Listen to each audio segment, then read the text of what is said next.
Assalamualaikum warahmatullahi wabarakatuh. Auzubillahiminasyaitonirrajim. Bismillahirrahmanirrahim. Inna syayakum lasyaiton. Sungguh usahamu memang beraneka macam. Manusia bukan produk gagal. Manusia diciptakan oleh Allah tidak untuk menjadi gagal, untuk menjadi rusak, untuk menjadi binasa. Kita diciptakan oleh Allah itu untuk sesuatu, untuk mencapai rahmatnya, untuk mencapai hidayahnya, untuk mencapai keilahiyahannya. Kita menciptakan mobil, menciptakan motor, menciptakan sepeda, disertai dengan petunjuk-petunjuk cara penggunaannya. Jika kita menciptakan sesuatu tidak disertai dengan cara penggunaannya, maka itu adalah produk gagal. Karena percuma kita menciptakan sesuatu tapi tidak bisa digunakan, tidak bisa dimanfaatkan. Begitu pula manusia. Demi malam yang menutup siang, demi cahaya siang yang terang, demi penciptaan manusia, laki-laki dan perempuan, sungguh usahamu itu beraneka macam.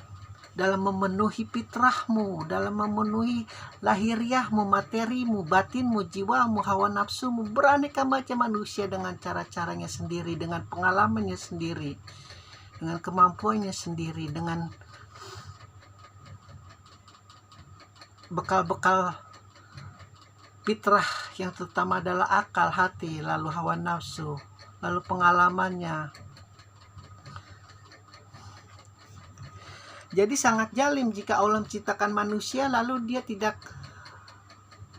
memberitahu bagaimana cara manusia untuk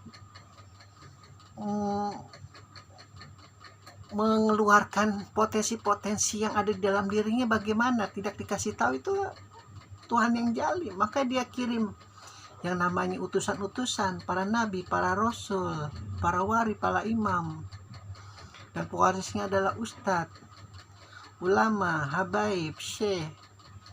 Begitu. Allah melihat dari 7 miliar manusia detik ini, dari data pusat statistik, dari salah satu ilmu yang dikembangkan oleh manusia adalah statistik, 7 miliar kurang lebih lah.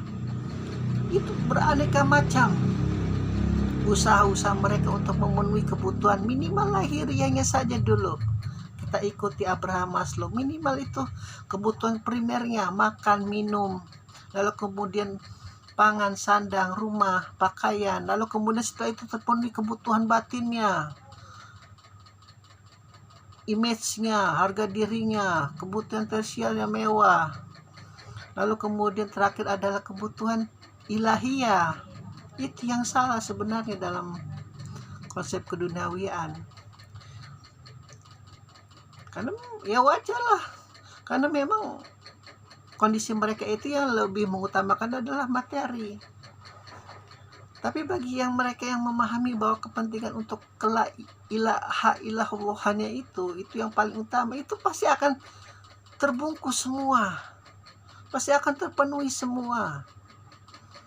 Tidak ada sejarahnya seorang yang lahir di dunia ini lalu tidak diberi rezeki, itu tidak ada.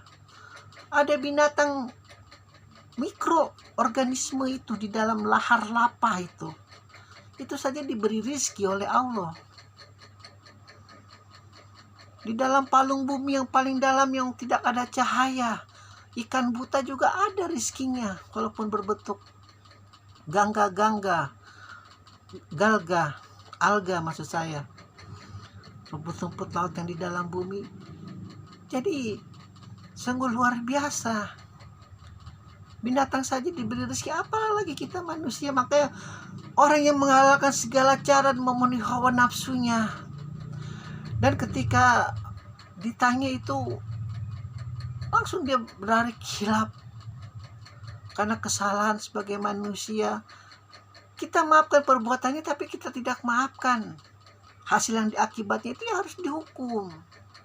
Koruptor-koruptor yang memakan uang rakyat, mereka yang melakukan nepotisme, anaknya tidak mempunyai kemampuan skill apa-apa, hanya karena kenal dengan pejabat-pejabat lalu dimasukkan ke dalam sistem pemerintahan. Itu sangat mengganggu roda perekonomian, roda pemerintahan. Akan tersendat negara-negara semacam itu. Lalu ketika kalau punya kemampuan boleh dong nepotisme, tidak bisa, harus diseleksi, di mana-mana harus diseleksi. Kan kita punya kemampuan PhD, ayah kita pejabat tinggi lalu masuk ke dirjen, langsung masuk ke komisaris, tidak bisa. Semua harus kompetisi, harus disaring.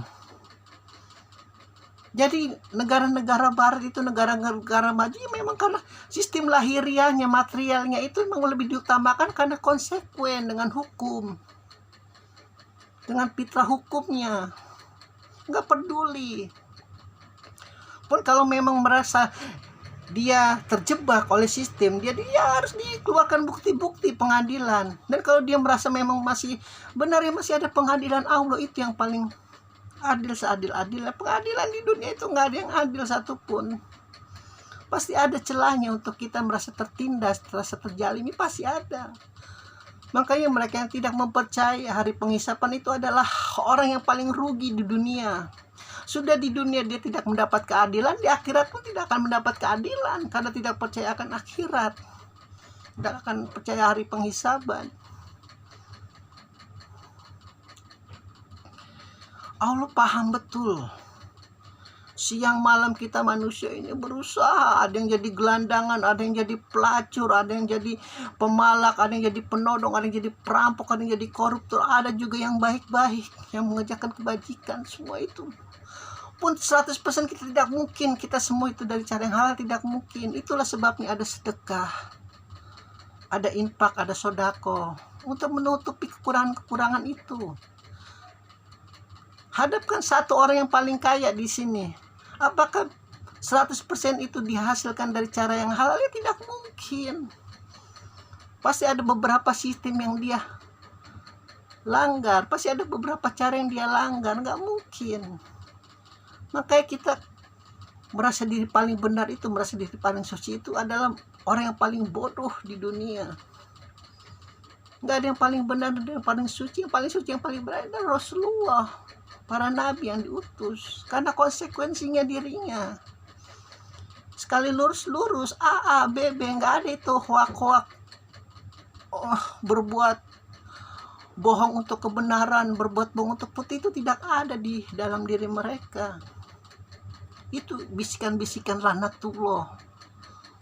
Akhirnya apa? Negara berbohong untuk menutupi bahwa dia gagal, dia berbohong. Itu ilmu-ilmu pemasaran, dan saya justru lulusan pemasaran itu luar biasa kejam juga ilmu pemasaran.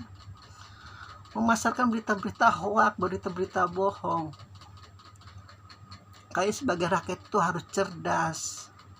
Kita paham betul siapa itu yang akan jadi pemimpin kita. Jangan salah paham jika kita hidup, kita ini sengsara, kita hidup ini menderita, kita hidup ini merana, ya karena kita tidak paham agama kita sendiri, kita tidak paham nabi kita sendiri, kita tidak paham Al-Quran kita sendiri, kita tidak paham Islam kita sendiri pun kita tidak paham apa. Lalu kita meminta kepada Allah untuk hidup sejahtera, hidup bahagia, ya tidak bisa. Semua harus ada prosesnya, harus ada pembelajarannya. Yang salah ya harus dihukum. Keadilan itu harus paling tegak. Walaupun bumi harus runtuh, harus tegak. Tidak bisa, tidak. Jangan hanya karena dia selebritis, ayahnya kaya, nabrak orang 3, 4, 5 mati, dibebaskan begitu saja. Keadilan di mana? Lalu petantang-petenteng berbuat maksiat di depan muka umum dengan sistem-sistem westernisasi, pacaran dan segala macam. Oh tidak. Memang kita agama Islam terbesar di dunia, tapi kita orang yang paling bodoh juga di dunia sebenarnya. Karena tidak memahami Islam itu sendiri, fitrah itu sendiri. Luar biasa. Kenali dulu. Sehingga nanti kita dalam memenuhi kebutuhan kita yang penuh usaha bermacam-macam ini, tahu tujuannya kemana, akhirnya kemana.